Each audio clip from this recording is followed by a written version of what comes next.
was born in 1899 in tiny Henderson, Kentucky. His father died 4 years later, thrusting him, his mother, and sister Edna into the vanguard of the Great Migrations. Between 1910 and 1960, some 6 million African Americans abandoned poverty and bigotry of the rural South to search for prosperity and dignity in the industrial North. They moved to Chicago. His mother soon remarried, and the new family moved to a middle-class South Side neighborhood. Powell was always intelligent, honest, and hardworking. At the age of 16, Powell graduated high school near the top of his class and enrolled at the University of Illinois. He hoped to become a mechanical engineer. In August 1914, German troops invaded France. French troops stopped them before they reached Paris. Both sides dug in, turning the Western Front into a bloody stalemate. Battles lasted weeks and months. Hundreds of thousands of French and British and German soldiers died in the muck from artillery, small firearms, and bayonets and machine guns and poison gas. In 1917, the U.S. formally entered, sending hundreds of thousands of young, fresh soldiers into combat. Powell enlisted as a lieutenant in the all-black 370th Illinois Infantry Regiment. The English and French armies welcomed America's fresh cannon fodder. Germany still clung to the advantage it held from the start, but a costly yet critical American assault at Belleau Wood overwhelmed the German army and pushed starving crowds to riot in Berlin.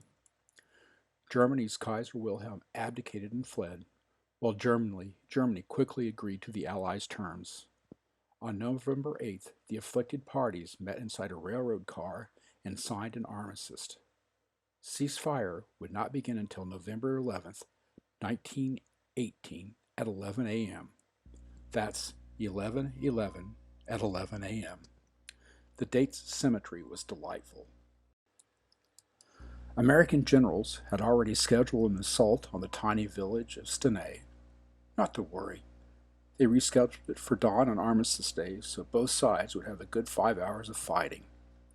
African American soldiers would lead the charge, allowing commanders to observe their courage under fire, their grace under pressure, while they could live to see the ceasefire. Following tradition, the battle began at first light with a massive artillery attack. Whistles blew, and Powell and the rest of his all-black unit advanced across no man's land. Through barbed wire and withering machine gun fire. Then, maybe because German soldiers didn't want to haul unused munitions to ammunition dumps and then dismantle and dispose the toxic contents, artillery batteries unleashed a barrage of poisonous gas. It was the final gas attack of the war, which enveloped the black troops, including Powell and his engineers. At exactly 11 a.m., ceasefire chattered through the telegraph wires, while non-commissioned officers blew whistles.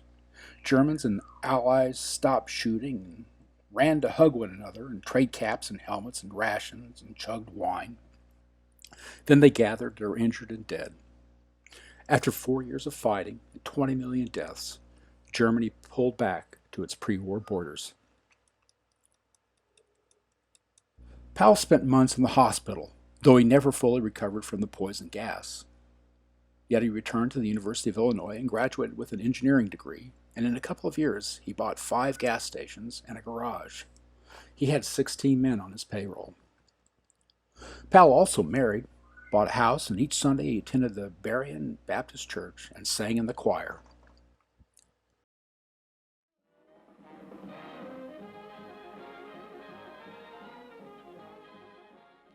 It shouldn't have been all that big of a deal. 81 others had already flown across the Atlantic, and few people could name any of them. Lindbergh became an international celebrity. Wherever the spirit of St. Louis appeared, tens of thousands clamored to see him in person. Millions more saw him in the newsreels and read his best-selling autobiography, We. He even had a dance named after him. It's 1927, and the spirit of Charles Lindbergh's recent leap of the Atlantic is cause of this ballroom bone bending. It's the Lindy Hop, before old age crept up on it and toned it down. Here it is being demonstrated by some of its rubber-boned originators.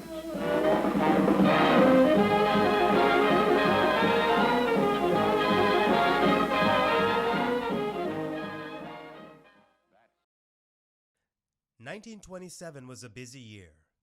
In May, Lindy touched down in Le Bourget. Then 2 months later marked the 10th anniversary of America's entry into World War I.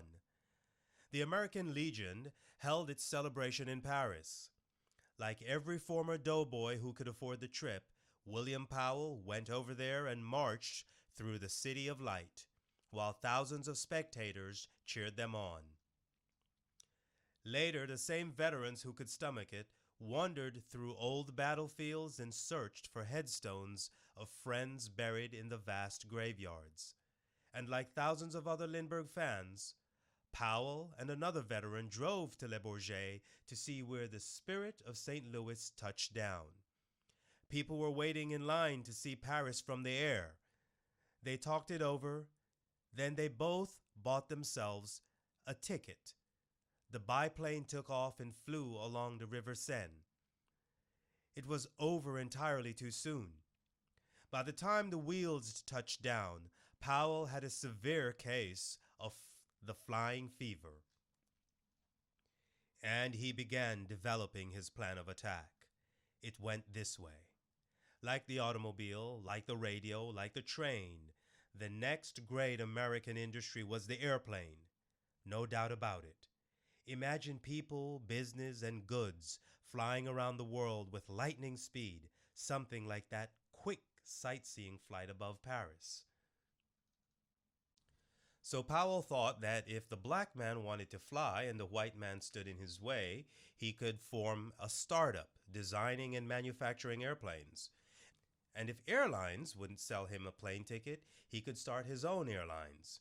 If the white man banned him from using airports, as an airline president, he could build others dedicated to his own airline. And if he could staff them with black ticket takers and black mechanics to keep him flying, and black stewards to look after passengers, and if white pilots refused to teach black students, black pilots could do it. To start the ball rolling, Powell would need at least one black pilot. He knew of only one, and Bessie Coleman was already 6 feet under. He then would have to learn to fly, and in the words of the Chicago Defender, become a race pilot. Before William Powell left Paris, a French school offered him flying lessons, but he had already booked passage to the States. Plus, it was important that he learn to fly in the US of A. After all, he was an Army combat veteran who had given his health for his country in the line of duty. And of course, America was the land of the free. It actually said that in the Star-Spangled Banner. In Chicago, he tried to enroll at a flying school. The registrar wouldn't sign him up. All white students would walk out if a black student walked in, he said. Lindbergh had joined the Army a few years earlier to polish his flying skills at the Army Air Corps training base in Rantoul, Illinois. Powell went there to re-enlist, and a recruiter told him that the Air Corps didn't accept colored men. Powell applied at an ever-widening circle of schools, while rejection letters piled up in his mailbox. His application circle expanded as far as the West Coast. In Los Angeles, he applied at the Warren College of Aeronautics. Later, he discovered that more than 100 students from around the globe were enrolled at Warren and taken flying lessons at a nearby airport. Warren was blind to all colors except green. Admission was based solely on the student pilot's ability to pay the $1,000 tuition. That was 3 times the annual salary of the average blue-collar worker. The college was also half a continent away in Los Angeles. But Powell was much better off than average, and his doctor said that Southern California's climate would be good for him.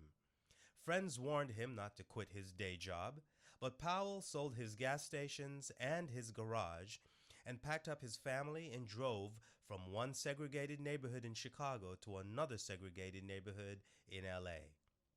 18 months later, the Warren College awarded Powell a bachelor's degree in navigation.